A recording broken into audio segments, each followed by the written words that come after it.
Hi, I'm Lia Kent from Stemgent. Today we'll show you procedures for feeding, removing differentiation from, and passaging human embryonic stem cells. We use these techniques in our lab for routine culture and maintenance of HES cells. So let's get started.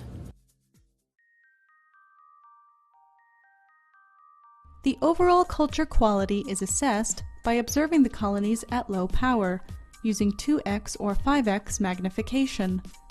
As you look at the cells under the microscope, note the following: normal medium color, absence of any visible contamination, colony size and density, and the overall quality of the cells.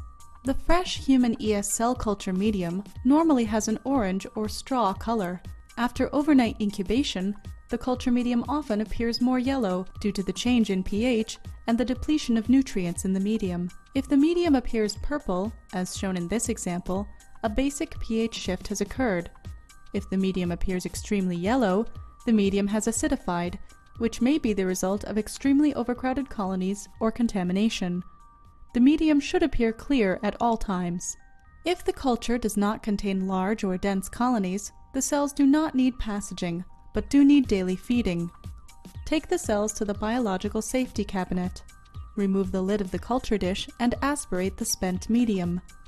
Do not allow the tip of the pipette to touch any part of the plate other than directly inside the wells. Using a sterile glass pipette, add the appropriate amount of warm human ES cell culture medium to each well.